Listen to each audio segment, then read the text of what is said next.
I'm glad to have you here. Follow my story until the end and comment the city you're watching from. I never thought I'd spend Christmas alone, but it was the day I overheard my son say, "Just dump all 9 kids on her. She doesn't do anything anyway." I didn't move. I didn't breathe. I just stood there in the hallway, the grocery bag cutting into my wrist and the catering receipt fluttering in my other hand. The receipt for $1,963.75 that I'd paid without telling them. I thought I was being helpful. I was wrong. When you reach your 60s, people start to see through you.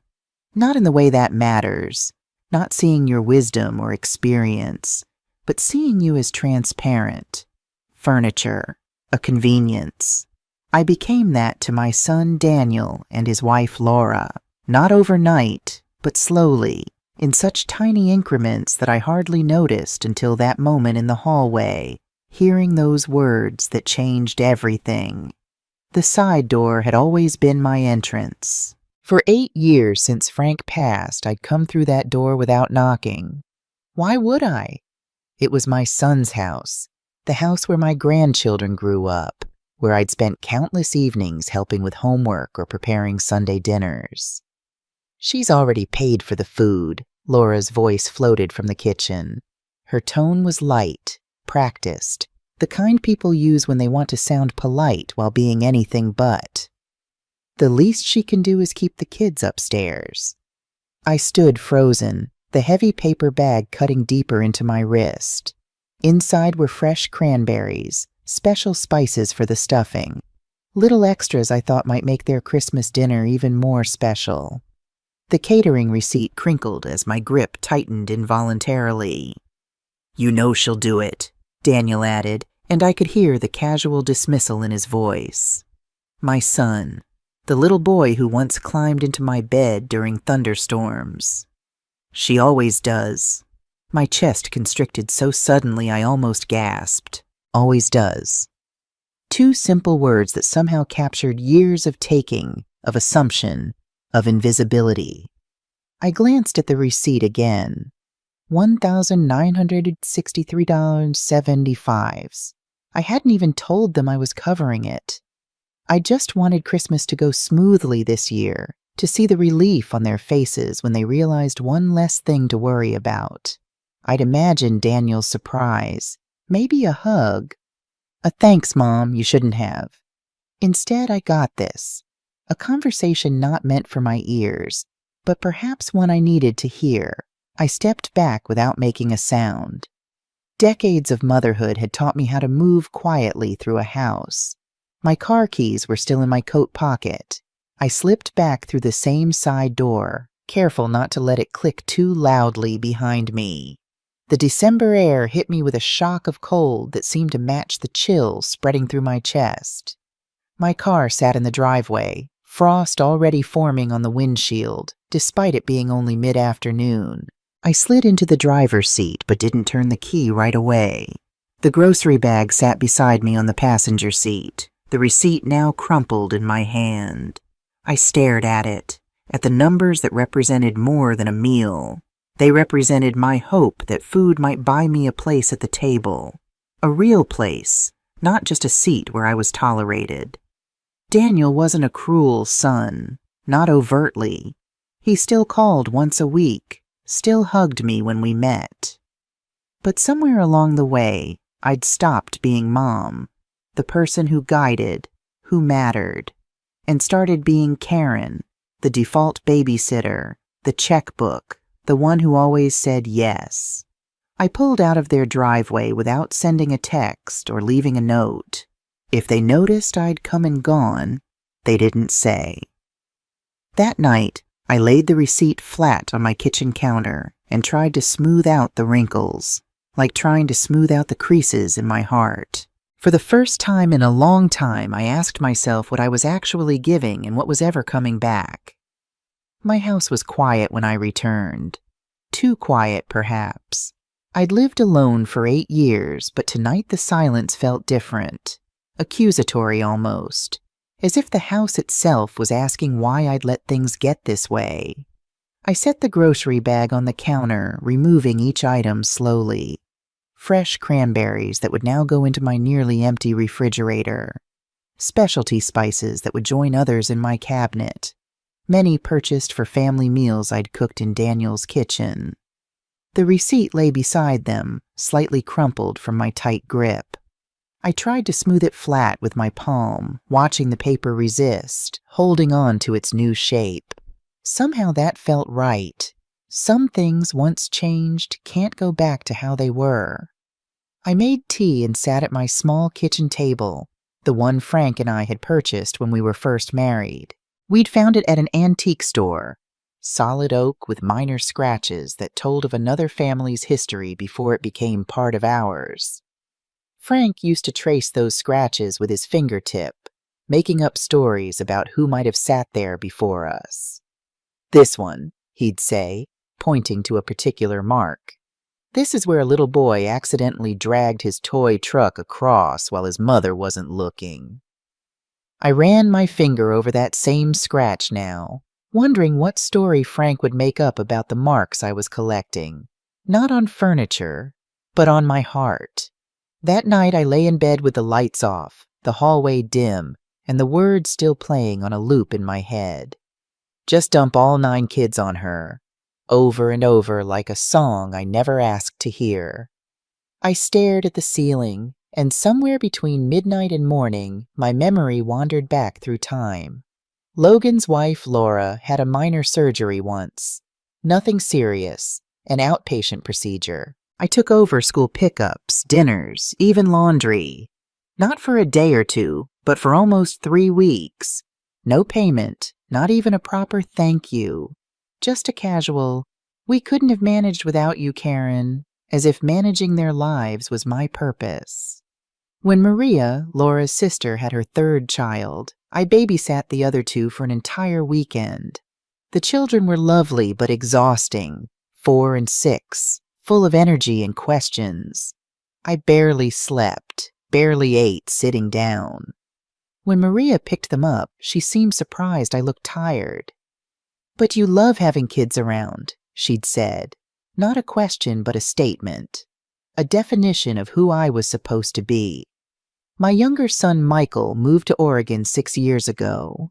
He's different from Daniel, quieter, more careful with what he asks of me. But he's far away, our relationship maintained through weekly calls and occasional visits. Daniel stayed local, which somehow translated to me being available and eventually responsible for everything. It had crept up gradually, helping with birthdays, then holidays, then childcare, just until they got back. It never stopped. The requests became expectations, the expectations became assumptions, and somewhere along the way, my yes became automatic, expected, invisible. I must have fallen asleep eventually because I woke to sunlight streaming through the blinds I'd forgotten to close. My first thought wasn't about what had happened yesterday. It was about what time I needed to be at Daniel's to help with Christmas preparations. The realization that this was my automatic thought made me sit up straight in bed. This year, I'd been promised rest. Daniel had said it after Thanksgiving, standing in my kitchen, poking through the cranberry leftovers I'd packed for him to take home. "You've done enough, Mom," he'd said, mouth half full. "We'll take care of Christmas this year. Just show up and relax." I believed him. The following week, I prepaid for catering. It was supposed to be my gift. I didn't tell them. I just thought it might ease the load for everyone. Make things simple. Let us all actually enjoy being together. That was the word I kept turning over in my head as I made my coffee that morning.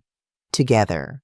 But that sentence, that careless, clipped sentence I'd overheard, cut right through it. I wasn't invited to Christmas to rest, to be part of the family. I was expected to fund it, feed it, and then remove myself from it while they celebrated downstairs. At 3:00 a.m., I'd gotten up and made a list on the back of an old receipt. In the column labeled Given, I wrote, every year I'd hosted, every chore I'd picked up, every errand I'd run, Every babysitting night, every school pickup, every doctor's appointment where I'd sat with a feverish grandchild so Laura or Daniel could work. Next to it, I left a blank space titled Received.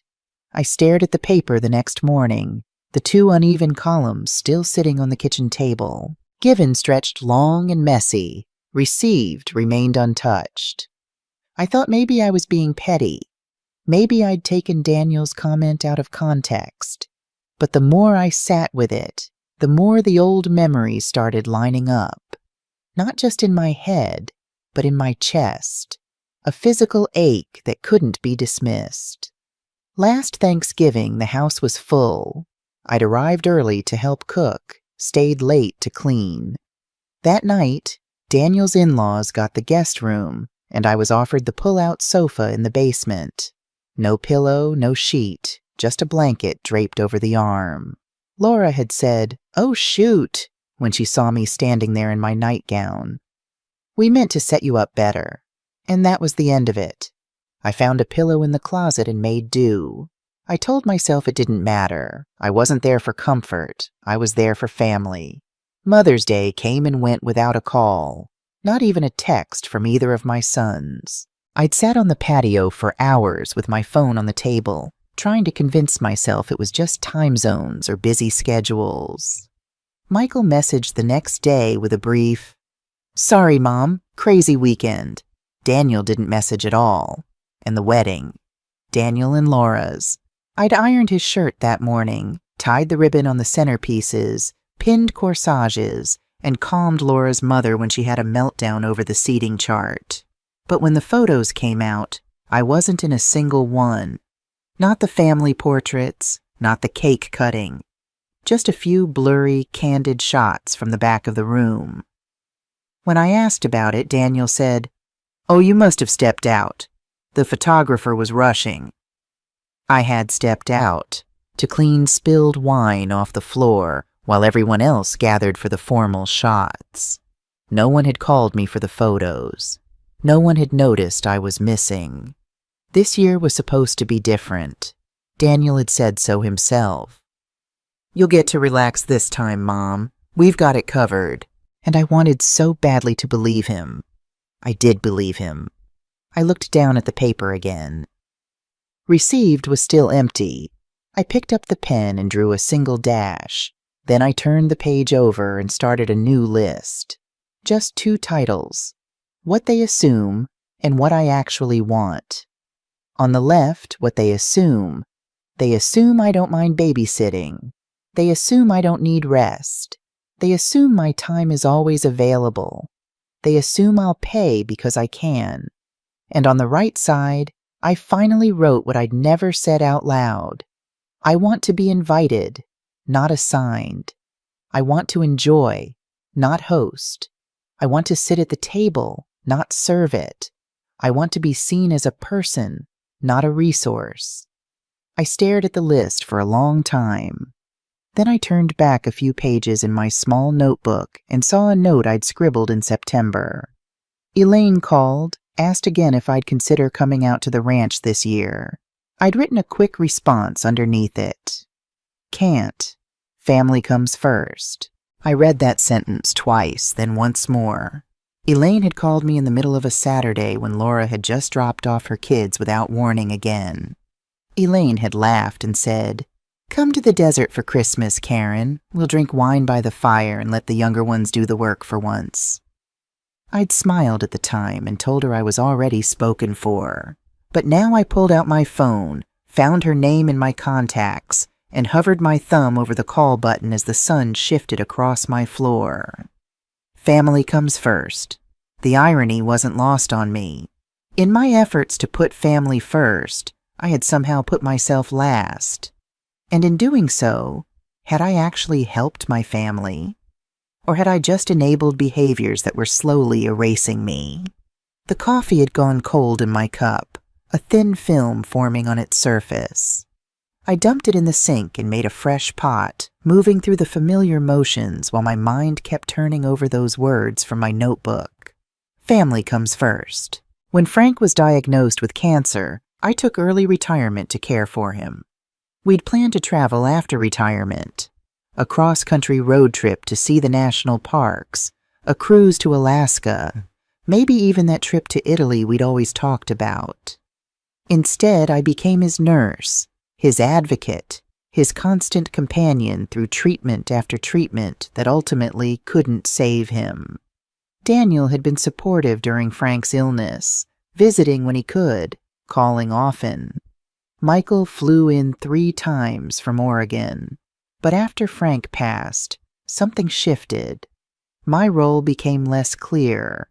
I wasn't a wife anymore. I was just Mom, Grandma, Karen, available. The phone felt heavy in my hand as I scrolled to Elaine's number. Elaine Martinez, my college roommate who'd never married but built a successful career as an architect. She'd retired 5 years ago to a small ranch outside Santa Fe. Just enough land to feel free, not enough to feel burdened, she'd explained. We'd kept in touch over the years, more consistently after Frank died. Elaine had lost her partner Joan to breast cancer a decade earlier, so she understood grief in a way many of my other friends couldn't. Before I could overthink it, I pressed the call button. It rang 3 times before Elaine's warm voice answered. Karen Johnson, as I live and breathe, to what do I owe this unexpected pleasure on a December morning? I hadn't realized how much I needed to hear a voice that was genuinely happy to hear from me until that moment. My throat tightened unexpectedly. Elaine, I managed, is that invitation to the ranch still open? There was a pause, and I could almost see her straightening up in surprise. For Christmas? Absolutely. But I thought, plans change, I said, surprised by the firmness in my voice. I think I need a different kind of Christmas this year. Well, consider yourself officially invited. The guest room is yours. The fridge will be stocked. And I promise not a single person will ask you to cook, clean, or mind any children. I laughed, a small release of tension I hadn't realized I was holding. That sounds perfect. After we hung up, I sat at the kitchen table again, looking at my lists. The one titled What They Assume seemed to stare back at me, challenging me to do something about it. I found a blank page in my notebook and wrote a new heading. What I'll do now. Under it I wrote, 1. Cancel the catering. 2. Book flights to Santa Fe. 3. Pack for a week away. 4. Tell Daniel after it's done. The last item made my stomach clench. I'd never done anything like this before. Made plans for a major holiday without consulting Daniel first, without ensuring I'd be available for whatever they needed. But then again, they'd made plans to use me without consulting me, hadn't they? My thoughts were interrupted by my phone ringing. Daniel's name flashed on the screen. For a moment I considered not answering, but old habits die hard. Hi, Mom. His voice came through, distracted as usual. I could hear the kids in the background, the television, Laura saying something I couldn't quite make out. Quick question. Can you come over tomorrow to help with the Christmas tree? Laura's got that work thing, and I promised the kids we'd decorate. No, how are you? No acknowledgement that he was asking for several hours of my time with less than a day's notice. Just the assumption that I would say yes, as I always did. I opened my mouth to give my automatic response, but the words from the hallway echoed in my mind. Just dump all 9 kids on her. She doesn't do anything anyway. I'm sorry, Daniel. I have plans tomorrow. The words came out more easily than I expected. Plans? What plans? The surprise in his voice would have been comical if it wasn't so telling. Just plans, I said, not offering details. I won't be available. But Mom, I promised the kids. Then you'll need to figure something out, I said, still keeping my voice gentle but firm. I'm sure Laura's work thing isn't more important than your children's Christmas memories. There was a silence on the other end, the kind that follows something unexpected. I waited, heart beating a little faster than normal. Are you okay? He finally asked. But it wasn't concern I heard in his voice. It was confusion, maybe even irritation. "I'm fine, Daniel. I just have plans. I need to go now. Love you." I hung up before he could press further. My hands were shaking slightly as I set the phone down. Such a small thing, saying no to a single request, and yet it felt momentous. A first step, perhaps, in redrawing the lines that had become so blurred. The next morning I called the catering company. The woman on the line recognized my name right away. "Oh, Mrs. Johnson, the order for the 25th. Is there an issue?" Her voice was careful, polite. I told her I needed to cancel everything. There was a pause, the sound of keyboard clicks. "We can process a partial refund," she said. "You'll receive about 1,040s back after the deposit." I thanked her and hung up before I could change my mind. It felt strange, lighter somehow, like unclenching a fist I hadn't realized was tight for years. My next call was to the airline. I booked a flight to Santa Fe for the 23rd, returning on the 28th. Not a long trip, but long enough to miss the Christmas chaos at Daniel's. Long enough to make a point. As I hung up, I noticed a text from Daniel. "Mom, about tomorrow. Can you at least come for a few hours? The kids are really counting on it." The guilt rose automatically, a well-practiced response to any hint that I might be disappointing my grandchildren. I took a deep breath and typed back, "I'm sorry, but I already have commitments. I'm sure the children will have a wonderful time decorating with their father." I hit send before I could second-guess myself. Then I silenced my phone and put it in a drawer. Whatever his response was, it could wait. I had packing to do. Afterward, I sat at my kitchen table and pulled out a single sheet of stationery, the good kind, with my monogram at the top that Frank had given me years ago. The words came quickly, flowing from a place inside me that had been silent for too long. "No one else gets to define your worth," I wrote at the top. Below it, I continued, "Dear Karen, for too long, you've measured your value by what you give to others, not by what you are. You've confused being needed with being loved. You've accepted scraps of appreciation instead of demanding the respect you deserve. This stops now. You are not selfish for having needs. You are not difficult for having boundaries. You are not less of a mother for expecting reciprocity. You are, in fact, teaching valuable lessons through your choices. Today, choose yourself. Tomorrow, choose yourself again, and the day after that. Not because you don't love your family, but because you do. Enough to show them how to treat the people they claim to love. With long overdue compassion, yourself." I folded the paper, slid it into an envelope, wrote my own address, and dropped it into the outgoing mail. A note from myself to myself, proof that I was finally listening.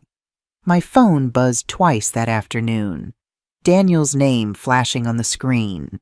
Then again an hour later. No voicemail, just calls back to back, as if he already knew something was off. I didn't pick up.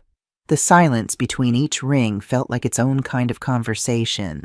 By evening, I was pulling a small suitcase from the closet. Not the big one I used for trips back east to visit my sister. Just enough space for jeans, sweaters, my old travel mug, and the paperback I'd never finished after Frank died. I booked a room at a motel just past Las Cruces for the 23rd, halfway to Elaine's ranch. As I packed, I thought about how many times I'd driven long distances for other people. Weddings, birthdays, emergencies, but never for myself. The idea of leaving quietly, without announcement or explanation, felt almost holy. A pilgrimage of sorts. When I zipped the suitcase shut, the sound startled me in the stillness of the room. It didn't sound like escape. It sounded like permission. That night I slept through without waking once. And when morning came, I didn't make coffee or check messages. I just took the suitcase by the handle and walked toward the door. Tomorrow was the 22nd. I'd leave early, spend a night on the road, and be at Elaine's by Christmas Eve. The plan felt right in a way few things had lately. As I loaded my car, Mrs. Abernathy from next door waved from her driveway.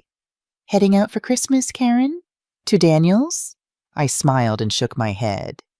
"No, visiting a friend this year. Something different." Her eyebrows rose slightly, but she nodded. "Good for you. Break the routine sometimes. That's what keeps us young." I nodded, wondering if it was that simple. If breaking routines was all it took to reclaim yourself. Somehow I doubted it, but it seemed like a necessary first step. Back inside, I looked at my phone one last time. 5 missed calls now, all from Daniel. One text that read simply, "Mom, call me. It's important." What constituted important in Daniel's world, I wondered. A child with a fever might be truly important. A change in Christmas plans because I wasn't available to babysit? Less so. I typed back, "I'm fine, just busy with some personal matters. I'll call in a few days." Then I turned my phone off completely and slipped it into my purse. No silent mode, no vibration tucked in the glove box. Just off. I didn't want to know if Daniel called again. I didn't want to know if Laura had texted something passive-aggressive or performatively sweet. I didn't want to know if Michael had finally remembered to check in from Oregon. I wasn't in the mood to decipher anyone else's expectations or assumptions. I just wanted peace. The house felt different as I did one final walkthrough. Quieter somehow, as if it approved of my decision. I touched the frame of the family photo on the wall. Daniel and Michael as teenagers, Frank with his arm around my shoulders, all of us smiling on that trip to Yellowstone. Before cancer, before adult children with their own agendas, before I became invisible. "I'm still here," I whispered to the faces in the frame. "I'm still Karen." With that, I locked the door behind me and got in my car. The highway would open wide before me, empty in that winter quiet way that feels like freedom and distance at once. Christmas would come and go without my usual role in it. And for once, that thought didn't fill me with guilt. It filled me with something that felt a lot like hope. The highway opened wide before me, empty in that winter quiet way that feels like freedom and distance all at once.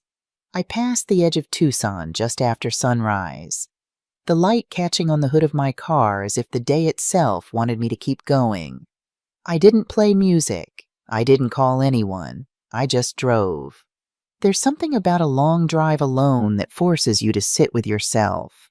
No distractions, no tasks, nowhere to hide from your own thoughts. The miles stretched out, and with them, memories unfurled like a movie I couldn't stop watching. Daniel at 8, gap-toothed and freckled, running toward me with a handmade Mother's Day card. "It has extra glitter because you're extra special," he'd explained, his small hands sticky with dried glue. That same boy, now a man of 43, casually dismissing me in his kitchen. When had the transformation happened? Had it been so gradual that I'd missed the warning signs? A text notification lit up my phone on the passenger seat. I glanced at it briefly. Laura's name. I turned the phone face down without reading the message. Whatever crisis they were manufacturing could wait. The mountains rose in the distance, unchanging and indifferent to human dramas. At a gas station outside Deming, I filled my tank and bought a cup of coffee that tasted like it had been sitting on the warmer since dawn. The woman behind the counter had tired eyes but a kind smile. "Traveling for Christmas?" she asked, handing me my change. "Yes," I said simply, not elaborating. She nodded as if she understood more than I'd said. "Drive safe. Weather's clear all the way to Texas if that's where you're headed." In the ladies' room, I splashed water on my face and stared at my reflection. When had those lines around my eyes deepened? When had my hair turned from salt and pepper to mostly salt? I didn't look like a pushover. I looked like a woman who should know better. Back in the car, I switched my phone back on briefly, curious despite myself. 3 missed calls from Daniel, 2 from Laura, and a series of texts. Mom, where are you? We need to talk about Christmas. Daniel, Karen. Daniel is very concerned. Please call us back. Laura, Mom, the kids are asking about you. At least let us know you're okay. Damn, Daniel. The last one gave me pause. Were the children really asking, or was that emotional leverage? Either way, I typed a quick response. I'm fine, taking some personal time. We'll be in touch soon. Then I silenced the phone again and put it in my purse. As the landscape shifted from Arizona's desert to New Mexico's rust-colored hills, I found myself noticing things I might have missed on previous drives. The way certain cacti seemed to reach toward the sky like supplicants. The subtle variations in the soil color as elevation changed. The small roadside shrines decorated with plastic flowers and personal mementos. Had I always been this observant? Or had I been too busy worrying about other people's needs to notice the world around me? Somewhere past Lordsburg, a memory surfaced with such clarity it felt like being transported back in time. Daniel at 6, carrying a chipped mug into my bedroom on a Sunday morning.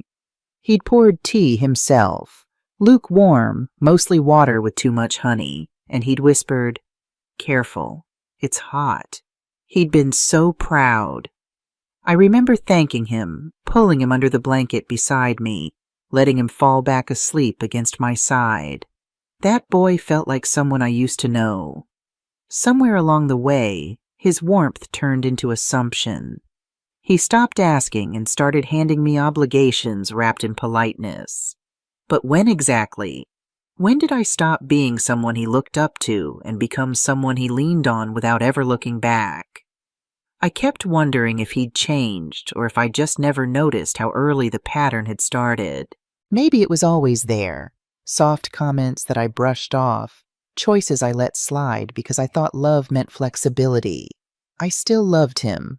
That hadn't changed. But I was beginning to understand that love doesn't require you to offer yourself up like a spare tire every time someone else gets stuck. By the time I crossed deeper into New Mexico, the sky had gone a pale, brilliant gold. I had 4 more hours to go. Elaine had texted the cabin address the night before. I didn't need directions anymore. I just needed to arrive. The motel just past Las Cruces wasn't fancy, but it was clean and quiet. A pink neon vacancy sign buzzed faintly outside my window, casting a soft glow across the parking lot. I settled my small suitcase on the stand and sat on the edge of the bed, suddenly aware of how tired I was. Not just from driving, but from years of carrying a weight I hadn't acknowledged. I ordered a pizza and ate it sitting cross-legged on the bed, watching an old black and white movie on the small TV. It felt decadent somehow. Eating in bed, dropping crumbs without worrying about who would clean them up, watching what I wanted without negotiation. Was this how freedom felt?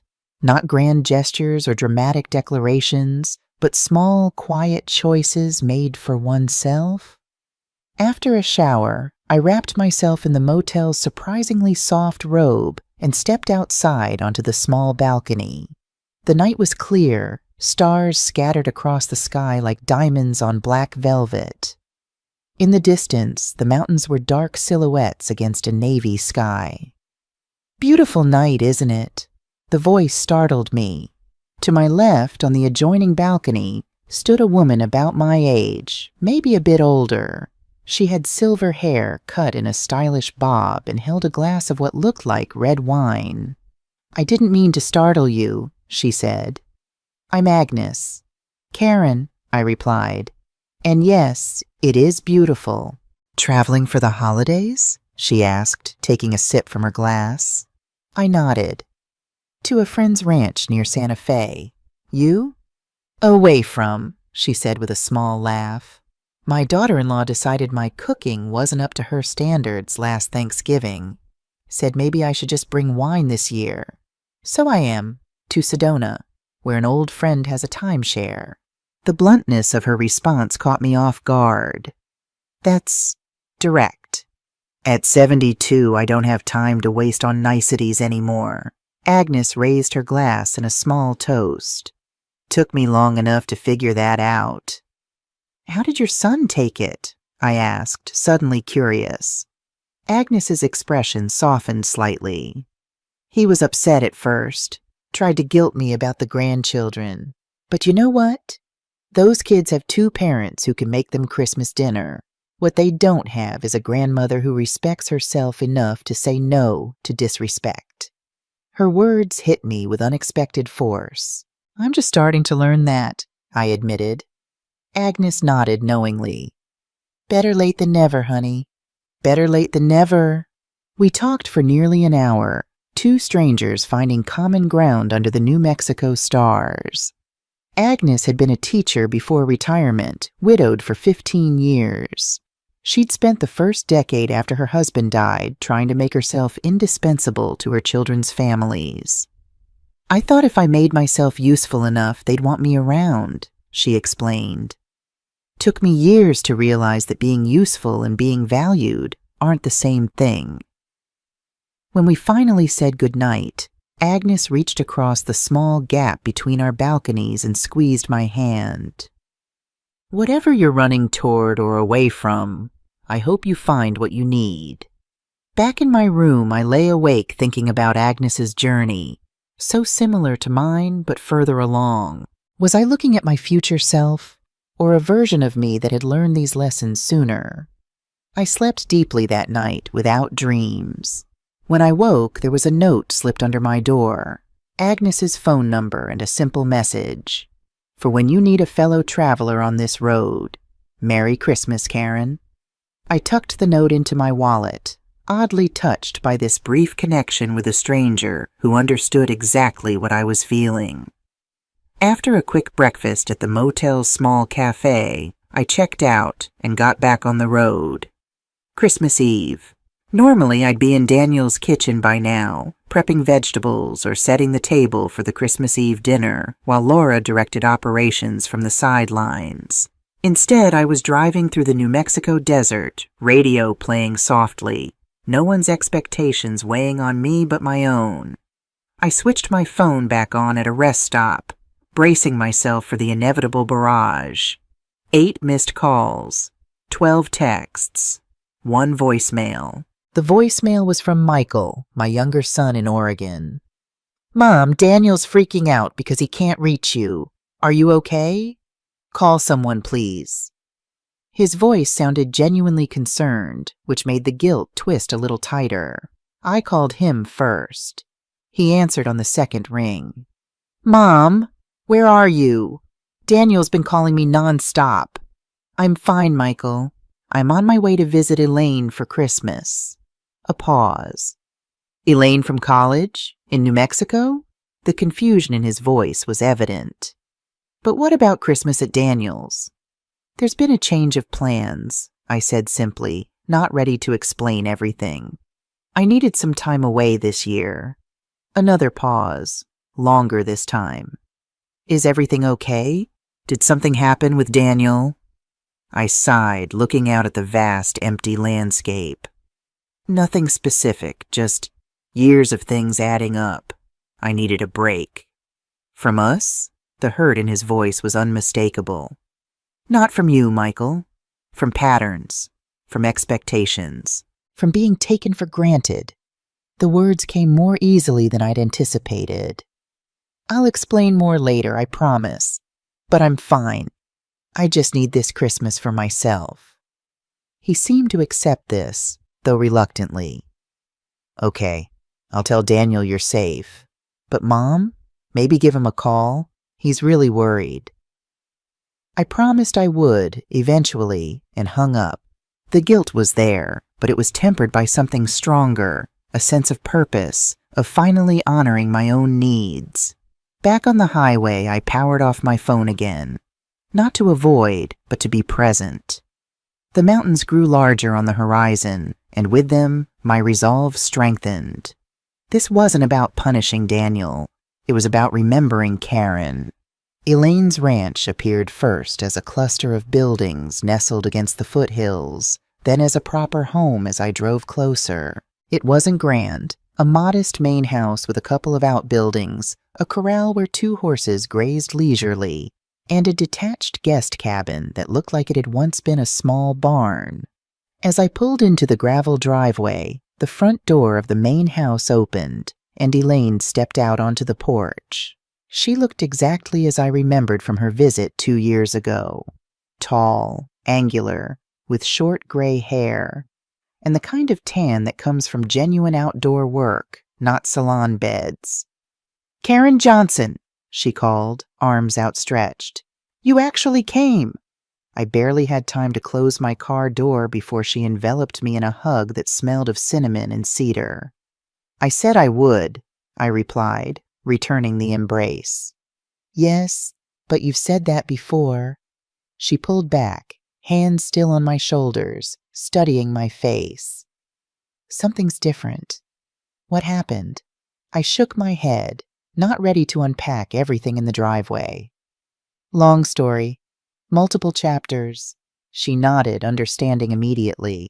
"Well, we've got plenty of time. Come on, let's get you settled." The guest cabin was simple but charming.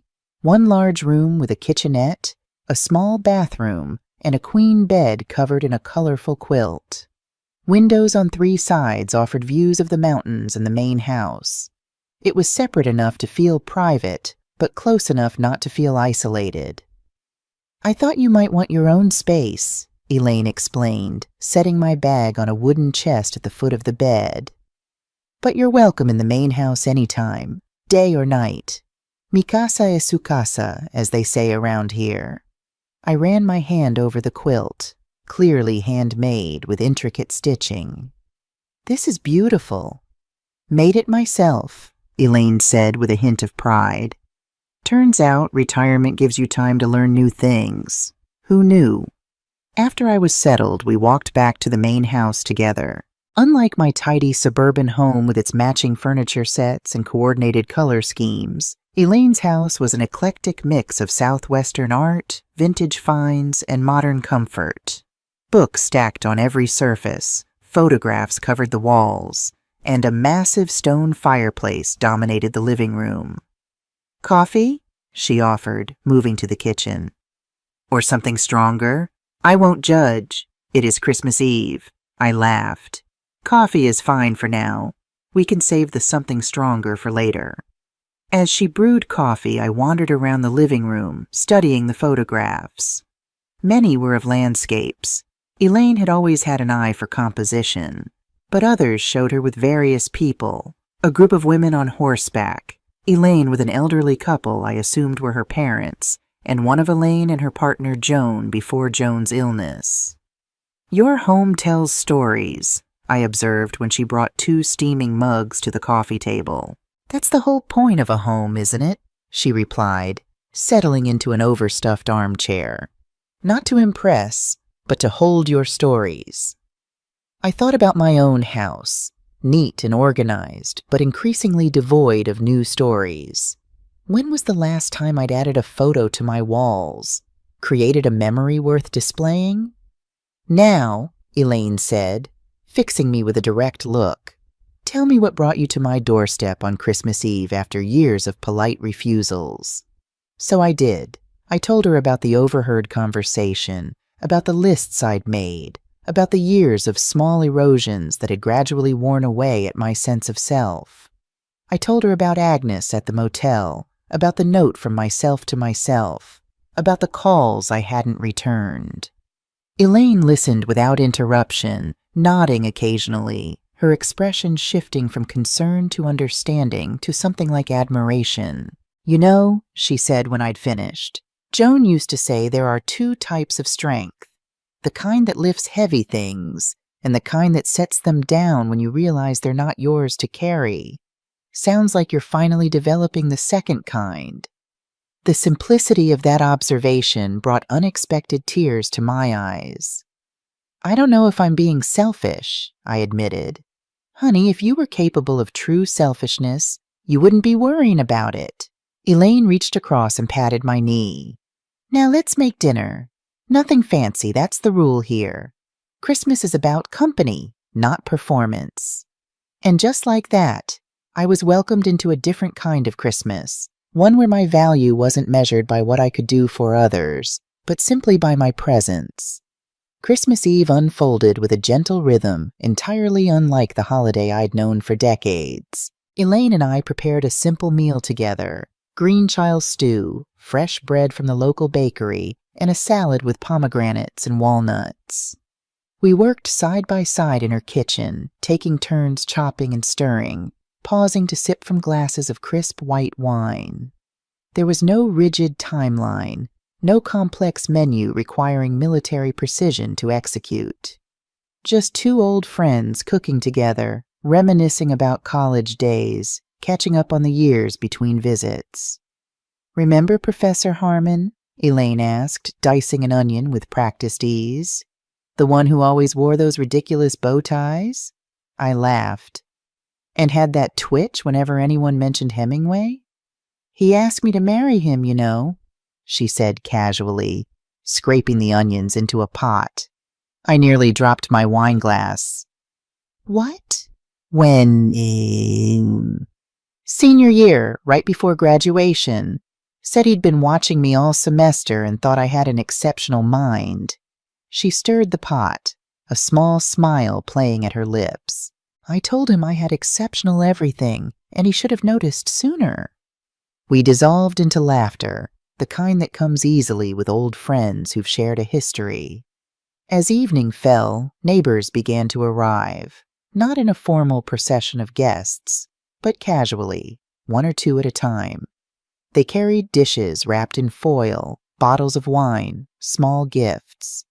Elaine introduced me to each one, and to my surprise, they seemed genuinely interested in meeting me. "Karen was the smartest one in our dorm," she told a couple named James and Miguel. "Could have been anything she wanted." "I was a teacher," I said, feeling a need to clarify. "Elementary school, until I had the boys." "A teacher," Miguel exclaimed. "I knew it. You have that look, patient but no nonsense. My third-grade teacher, Mrs. Guzman, changed my life with that same look." There was no polite dismissal, no quick pivot to more interesting topics. These people, strangers until an hour ago, asked about my teaching years, about what subjects I'd loved most, about my favorite classroom memories. They listened as if my answers mattered. Dinner was served buffet style, everyone filling their plates and finding seats around Elaine's large living room. I ended up on the couch between a retired botanist named Helens and Elaine's nearest neighbor, an artist called Ray who specialized in metalwork sculptures. No one assigned me tasks. No one handed me a fussy child or asked me to refill drinks. I ate my meal while it was still hot, engaged in conversation that stimulated my mind, and found myself laughing more than I had in months. As the evening wound down, someone suggested carols. An older man named Thomas produced a guitar from Elaine's front closet, apparently a regular fixture at these gatherings, and began to play. The voices that rose around me weren't professional, but they were heartfelt. I joined in, surprised to find I remembered all the words to songs I hadn't sung in years. By the time the last guest left, it was nearly midnight. Elaine and I cleaned up together, a comfortable silence between us broken only by the occasional comment or chuckle. "Thank you," I said finally as we finished loading the dishwasher.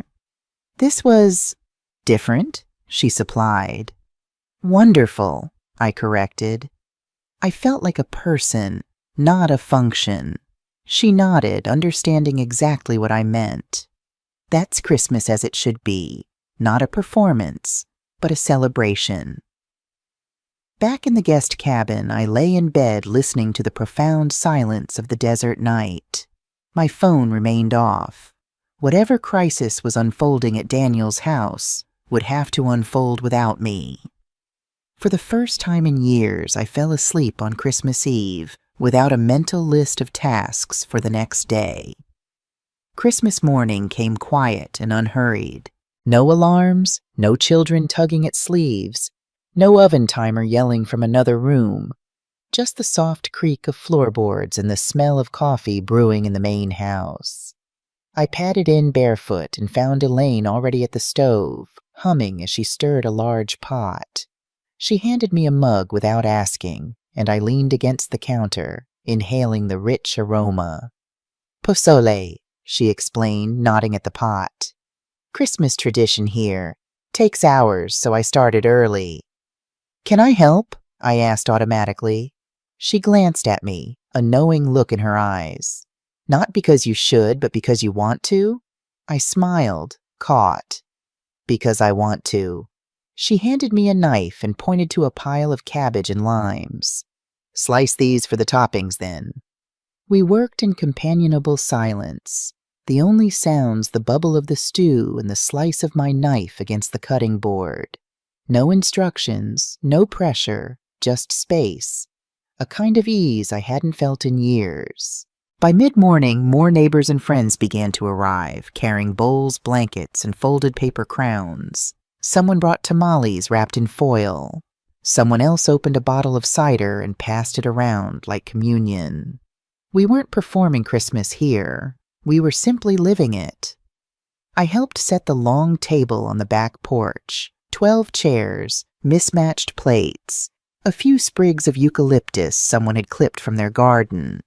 Elaine gestured to the end seat. "That one's yours," she said, not out of obligation, but warmth. There was no job waiting for me, no stack of dishes in the sink, no kids to corral, just a chair at a table where I was welcome as myself. People told stories about bad dates and failed recipes, and the one Christmas a turkey exploded in someone's oven. They laughed and passed cornbread and asked me where I was from and how I knew Elaine. No one looked past me to check a timer. No one asked what I could help with next. I hadn't realized how long it had been since I'd sat at a table without a role. Not the planner, not the backup, not the one who stayed late to sweep crumbs no one else noticed. Here, I was just Karen, and that was enough. After lunch, someone started a card game, and someone else brought out folding chairs. The sun was still high, and the breeze had softened. I sat on the porch rail sipping cider, feeling full but not overstuffed for once. A different kind of full. And that's when the thought came, simple and quiet. I don't have to go back to how things were. It wasn't about abandoning my family or cutting ties. It was about returning as a whole person, not a function. About drawing new lines that honored my personhood as much as my motherhood. The revelation settled in me like a seed taking root. How it would grow, what shape it would take. These were questions for another day. For now, it was enough to know that change was not only possible, but necessary. I switched my phone back on late that afternoon, bracing for the inevitable barrage of notifications. They came in rapid succession. Texts, missed calls, voicemails. I scrolled through them quickly, noting the increasing urgency in Daniel's messages. "Mom, where are you? Call me back." "Mom, this isn't funny. We've been waiting to hear from you." "Mom, the kids are asking about their presents. Did you leave them somewhere?" The last one made me pause. He was more concerned about the presents than my well-being. Even in crisis, his focus was on what I provided, not who I was. Elaine glanced at me from across the living room where she was showing one of her neighbor's photographs from a recent trip. She raised an eyebrow in silent question. I gave a small nod. I was okay. I stepped outside onto the porch, the desert evening cooling rapidly around me. The phone felt heavy in my hand as I dialed Daniel's number. He answered on the first ring. "Mom, where the hell are you?" His voice was tight, clipped, already halfway to angry. I took a breath, steadying myself against the porch railing. "I'm at Elaine's ranch in New Mexico," I said simply. "Who? What? New Mexico?" The confusion in his voice was almost comical. Why would you? What about Christmas? What about the dinner? What about the kids? I decided to do something different this year. Different? He sounded incredulous. You can't just decide to do something different without telling anyone. We've been worried sick. Laura had to scramble to put together a meal. The kids were disappointed. How could you be so selfish? The word hit me like a slap. Selfish. After decades of putting everyone else first, one decision for myself made me selfish. I heard you, I said quietly. What? I was standing in the hallway when you told Emily to dump all 9 kids on me. I heard every word. There was silence on the other end. I could almost see him processing, calculating, forming excuses. You misunderstood. I understood perfectly, Daniel. She doesn't do anything anyway. That's what you said, about your mother, the woman who has never once said no to you. Another silence, longer this time. Mom, you're being dramatic, he finally said, his voice lower. It was just a casual comment. We were stressed about the holidays. You know how it is. I do know how it is. I've been managing holiday stress for 40 years without dismissing the people who help me as doing nothing. Look, if you're upset, we can talk about it. But disappearing like this? Canceling the food order without telling anyone? How did you know I canceled the food? I interrupted. He paused, caught. The caterer called to confirm the cancellation, with Laura. No, they wouldn't have. I was the one who placed the order.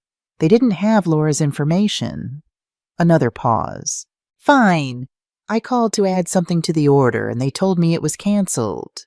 Why does it matter? It matters because I never told any of you I was paying for catering. It was supposed to be a surprise. My gift to all of you. The silence that followed told me everything I needed to know. They had known, or at least suspected, that I'd paid, and still they talked about me that way. You're still coming, right? He finally asked, his voice quieter. You're just upset.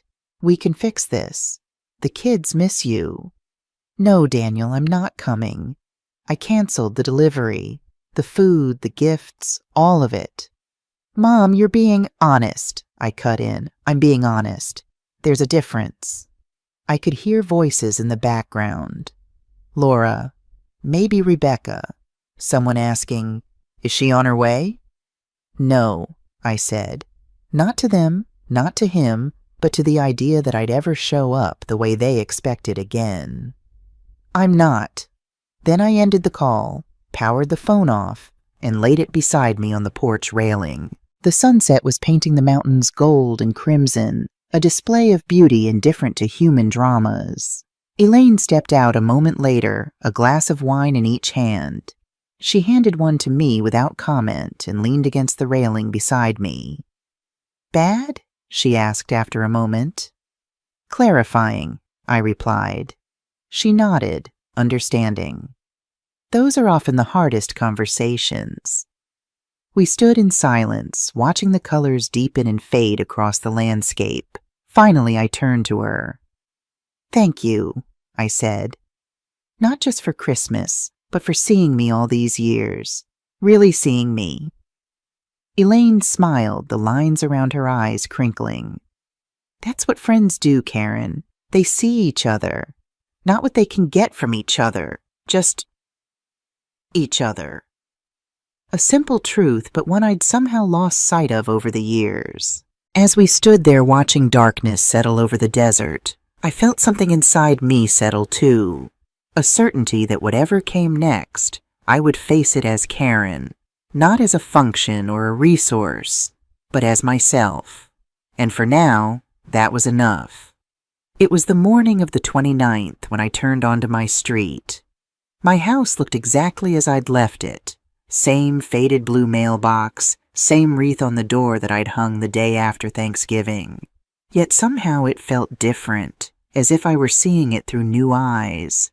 The key turned in the lock with a familiar click. Inside, the air was still, slightly chilled from the empty days. I moved through the room slowly, reacquainting myself with my own space. Had the living room always felt this peaceful? Had my bedroom always had such perfect morning light? I set my suitcase down and opened the windows, letting fresh air sweep through the house. There was something symbolic in the gesture, clearing out the stale air of old patterns, making space for something new to enter. My phone buzzed in my pocket. I'd switched it back on during the drive, watching with a detached sort of interest as the notifications flooded in. More messages from Daniel, a few concerned texts from neighbors who'd been enlisted to check if my car was in the driveway. One message from Michael asking if I was feeling better about whatever happened with Daniel. The current message was from Elaine. Home safe? I smiled, typing back. Just arrived, house still standing. Good. Remember what we talked about. New lines, drawn in permanent ink. That had been our conversation on my last night at the ranch. How to return to my life without slipping back into old patterns. Think of it like drawing new boundary lines, Elaine had said. Not with pencil that can be erased, but with permanent ink. Even if they push, the lines remain. I'd been unpacking laundry, folding it slower than usual, letting the silence settle back in. The first load was already in the washer, a practical step to normalcy after days away. As I sorted through the clothes from my suitcase, I found Agnes's note tucked into a pocket. I smiled, setting it on my bedside table as a reminder of another woman who'd learned to redraw her own lines. The knock was sharp, fast, and full of purpose. Not polite, not tentative. I froze, a half-folded sweater in my hands. I already knew who it was. For a moment I considered not answering. This was my home, my space. I didn't have to open the door if I didn't want to. But avoiding confrontation wouldn't solve anything. The new lines had to be drawn face to face. I set the sweater down carefully and walked to the door. 3 figures stood on my porch, Daniel at the front, jaw tight and stance rigid. Behind him, Laura, arms crossed defensively, and beside her, Rebecca, her sister, whose expression was pinched like she was holding in words she'd already rehearsed. I didn't say anything. I just stepped aside and let them walk in. They didn't ask permission, didn't wait to be invited. They simply entered, as if my home were an extension of their territory. You embarrassed us, Laura said first. No hello, no how are you, just the accusation, delivered with the certainty of someone who believed herself the wronged party. The food never showed up, Daniel added. People asked questions. Rebecca chimed in next. Do you know how much we had to scramble? Rick and I ran to 3 different stores. You ruined Christmas, Daniel said, like he was stating a fact, not an opinion. I stood near the counter, arms resting lightly on the edge. I waited, letting the words pile up like wet laundry. Let them get it all out, I thought. All the grievances, all the indignation. The kids were asking where you were, Laura continued. What were we supposed to tell them? That their grandmother just decided to abandon them on Christmas? Michael called us in a panic, Daniel added. Even he didn't know where you were. It was selfish, Rebecca pronounced, the final judgment. Selfish and inconsiderate. When the silence finally opened for me, I spoke quietly. I didn't ruin anything. I just stepped out of a role I never agreed to play. Daniel blinked. What does that even mean? It means I'm not your staff.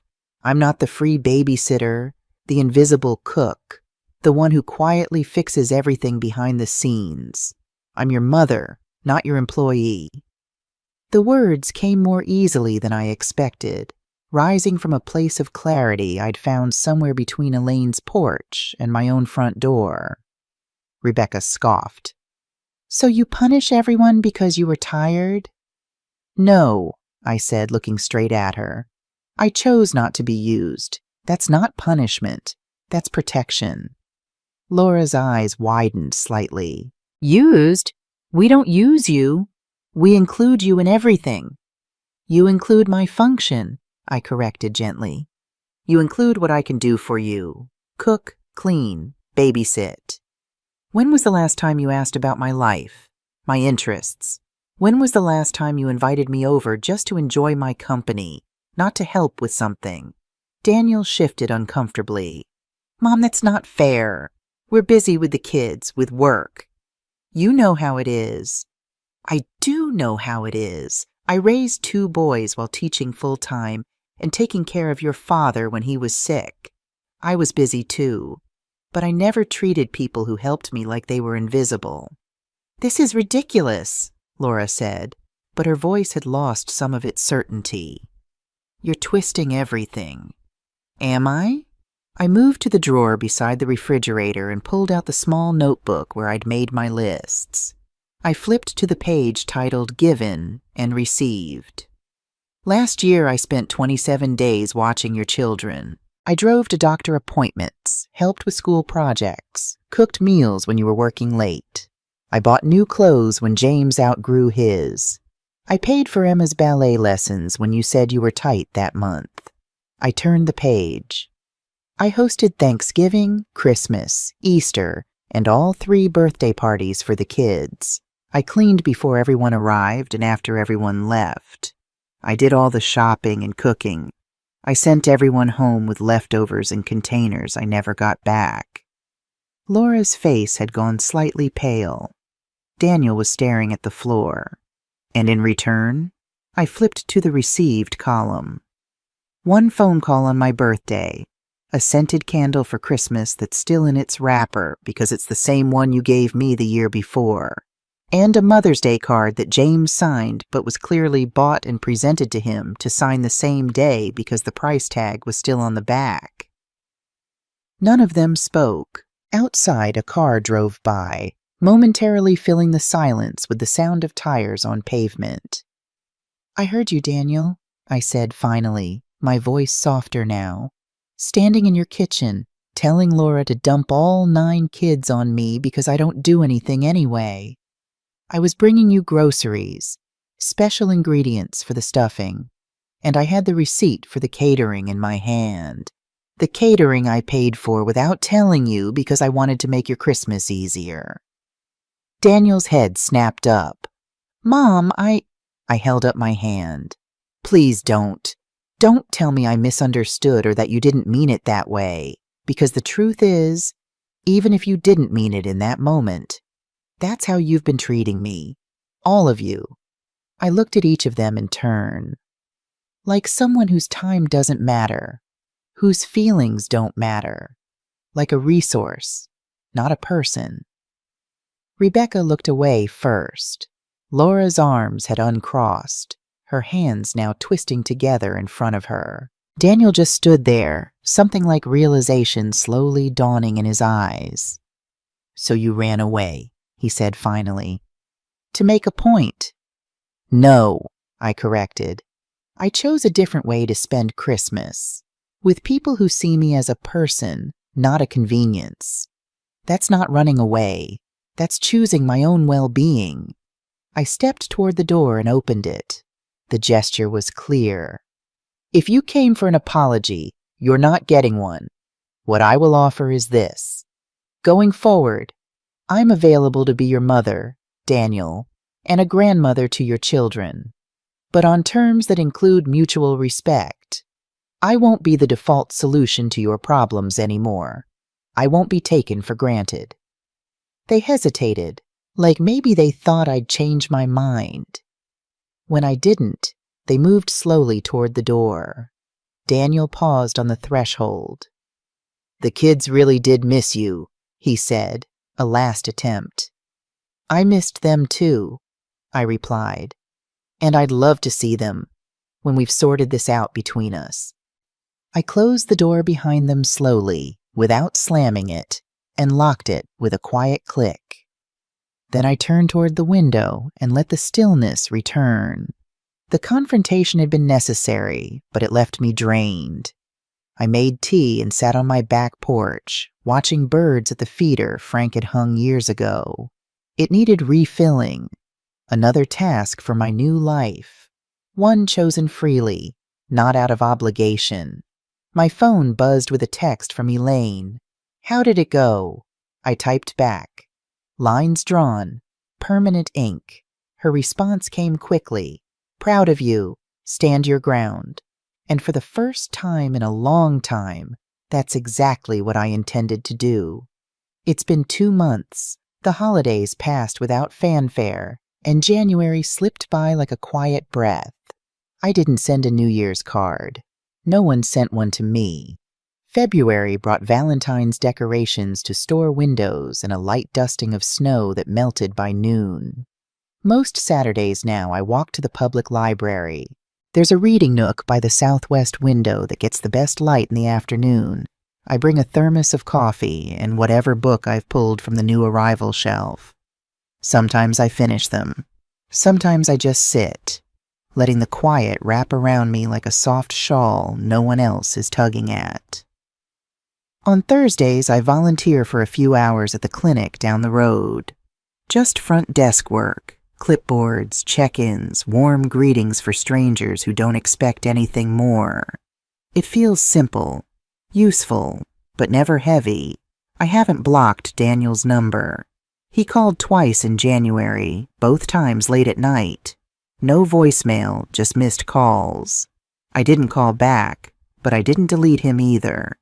It's not about punishment. I'm not angry anymore. I just don't need to chase him. I think he's still waiting for the version of me who dropped everything when someone else forgot. The version who absorbed chaos without flinching. The one who handed over time like it cost nothing. But she's not here right now. I cook when I feel like it. I keep flowers in the house even if they don't last long. I say no when I mean no, and yes when it's real. No one texts me asking for weekend help anymore. The silence used to feel like exile. Now it feels like a room I finally have the key to. Sometimes I still catch myself reaching for my phone out of habit, wondering if I've missed something important. But most of the time, I don't. Most of the time, I sit back in my chair, exhale, and feel the shape of my life settling into something that belongs to me again. Not borrowed, not expected, just mine. It was on one of these quiet Saturdays, book open on my lap but my gaze drifting to the window, that I saw him. Daniel, standing awkwardly by the reference desk, scanning the library, looking for me. Our eyes met across the room.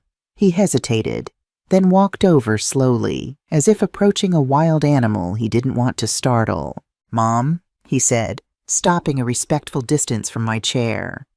"Daniel." I closed my book, keeping my finger between the pages to mark my place. "This is a surprise." He glanced at the empty chair beside me. "Can I sit?" I nodded. He lowered himself into the chair, looking out of place among the romance novels and retirement brochures on the nearby table.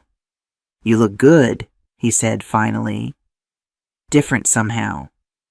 "I feel different," I admitted. And it was true. There was a lightness to me now, a certainty I hadn't felt in years. He nodded, fiddling with the zipper of his jacket. "Laura and I have been talking. A lot, actually." I waited, not filling the silence for him. I didn't see it, Mom. How we were treating you." "Not until you left." He looked down at his hands. "And even then, I was angry first. Thought you were being dramatic, like you said." The old me would have rushed to reassure him, to smooth over his discomfort. The new me just listened. But then I started thinking about it. About all the times we called last minute for babysitting. All the times we just assumed you'd handle things. He looked up, meeting my eyes. All the times I said things without thinking about how they sounded. "Like dumping all 9 kids on me?" I asked, my voice gentle despite the directness of the question. He winced. "Yeah, like that. It was a stupid thing to say. Thoughtless. But not untrue, I pointed out. That was the plan, wasn't it? He had the grace to look ashamed.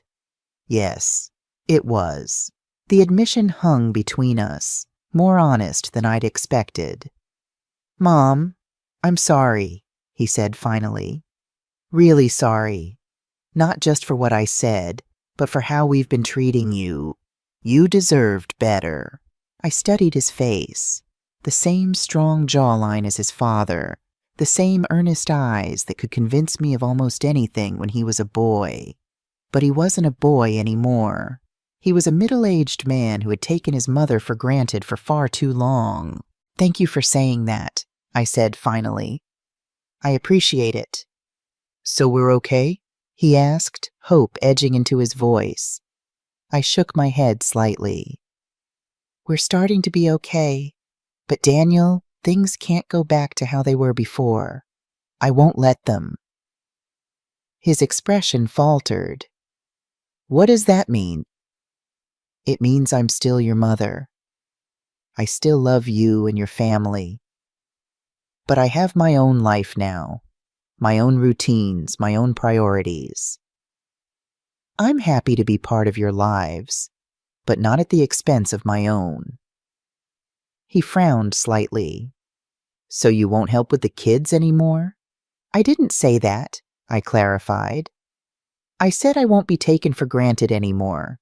If you need help, real help, not a convenient dumping ground, you can ask, with notice and respect, and I'll consider it, just like I would any other commitment. That sounds formal, he said, the frown deepening. It sounds like boundaries, I corrected. Something I should have established years ago. We sat in silence for a moment, the muted sounds of the library, pages turning, keyboards clicking, filling the space between us. I miss you, he said finally, his voice softer. The kids miss you too, especially Emma. She keeps asking when Grandma's coming back. A pang of longing shot through me at the mention of my granddaughter, Emma, with her serious eyes and endless questions. I missed her too, all of them, but I couldn't let that longing override my newfound self-respect. I miss them too, I admitted. And I'd love to see them, but on new terms, Daniel, not the old ones. He nodded slowly, considering.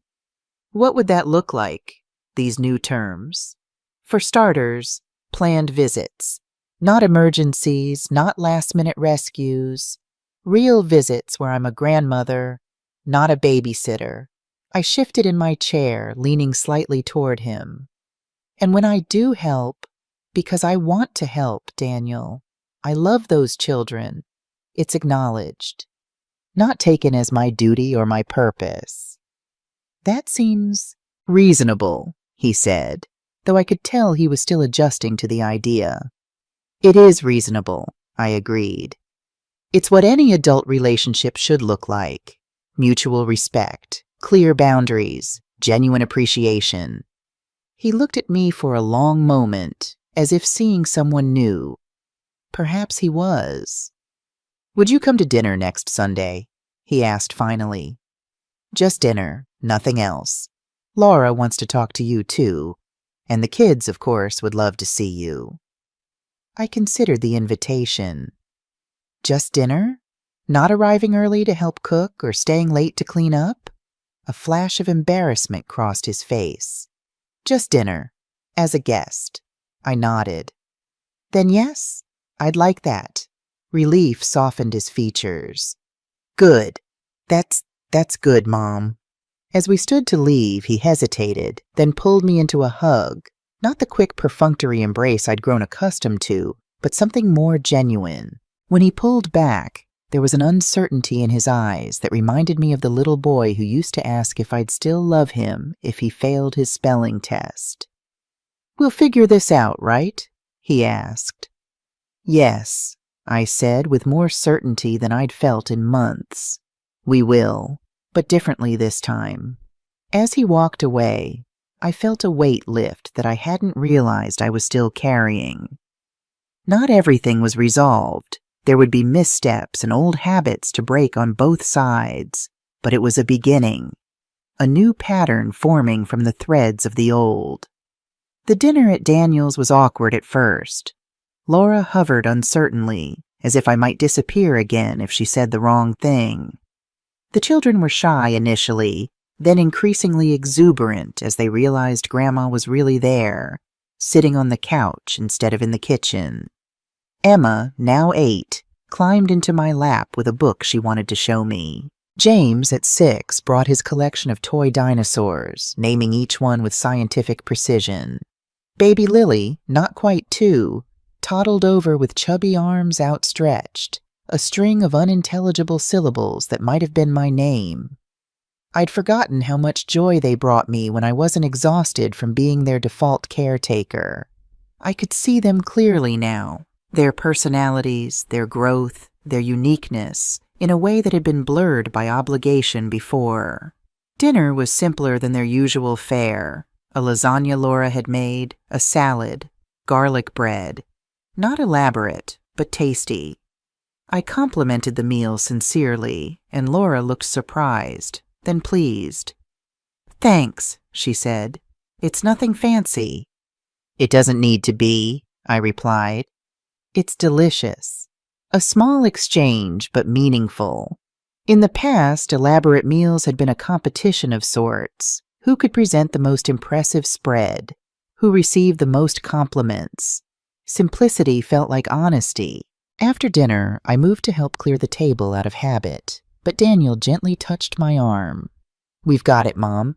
You're our guest tonight." I sat back down, feeling strangely conspicuous as they moved around me, clearing plates and loading the dishwasher. It was an unfamiliar role, being served rather than serving, but not an unpleasant one. As Laura wiped down the table, she glanced up at me. "Daniel told me about your conversation at the library." I nodded, waiting. "I want you to know—" She paused, seeming to choose her words carefully. "I'm sorry, too, for taking you for granted, for not seeing how we were treating you."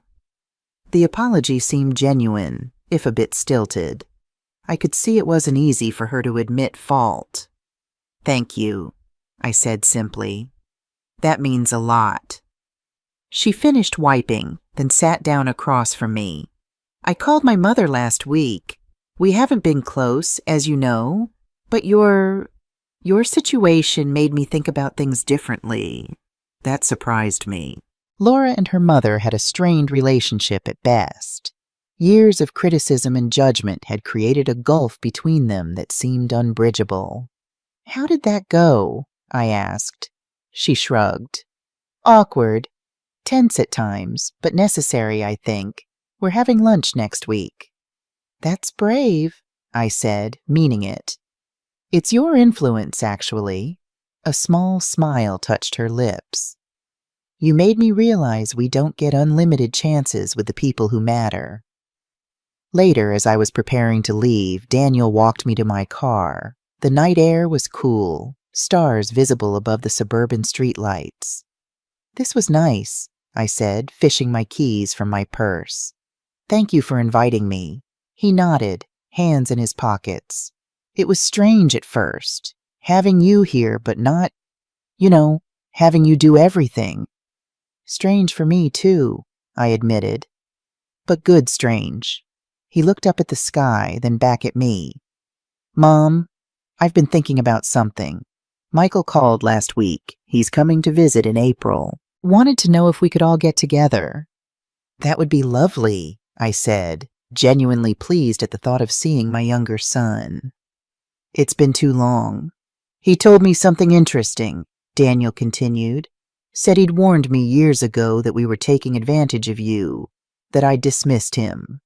I raised an eyebrow, surprised. "He never mentioned that to me." "He wouldn't have," Daniel said. "But he was right, and I was wrong to ignore him." He sighed, a long exhale that seemed to carry years of unacknowledged truths. "I guess what I'm saying is, this isn't just about Christmas. This is about a pattern, and I'm sorry it took you leaving for me to see it." The admission settled between us, more meaningful than any previous apology. It wasn't just acknowledgement of a single incident, but of a long-standing dynamic. "Thank you for seeing it now," I said softly. He nodded. "So we'll see you next Sunday? Maybe for lunch instead of dinner? The kids have that soccer thing in the afternoon." "Lunch would be perfect," I agreed. As I drove home, I felt a cautious optimism taking root. Not everything was fixed. Real change would take time and consistent effort on both sides. But the ground had been prepared. The seeds had been planted. Now we would see what grew. The weeks turned into months, and slowly, new patterns emerged. Sunday lunches became a regular fixture, sometimes at Daniel's house, occasionally at my place, once at a park when the spring weather turned especially fine. Michael's visit in April brought its own set of reconciliations and recognitions, as he too acknowledged the ways he'd taken me for granted from afar. I kept my Thursdays at the clinic and my Saturdays at the library. I joined a book club that met on Tuesday evenings, surprising myself by enjoying the social aspect as much as the literary discussions. I started walking each morning, a simple routine that brought unexpected pleasure.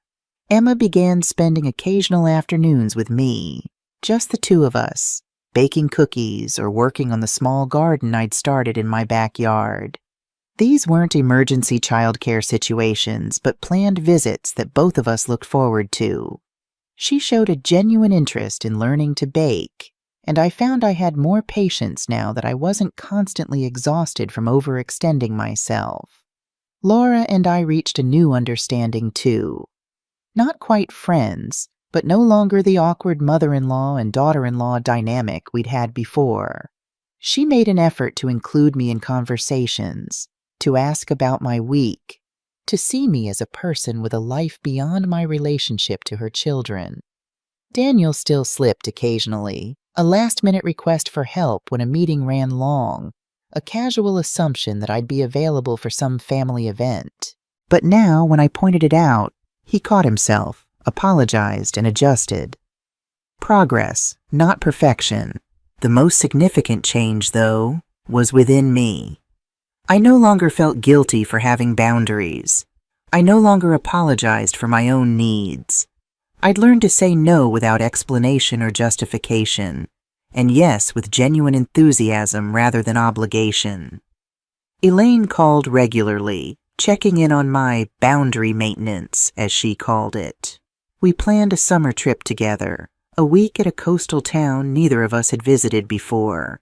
Something to look forward to, an adventure shared with someone who saw me clearly.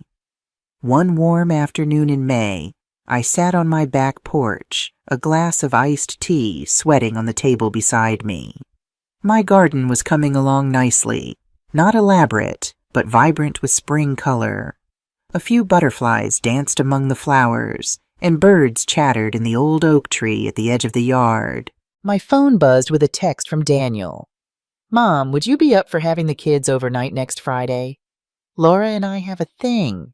Totally understand if it doesn't work for you." I smiled at the careful wording, the acknowledgement that I might have plans, the absence of assumption. I checked my mental calendar.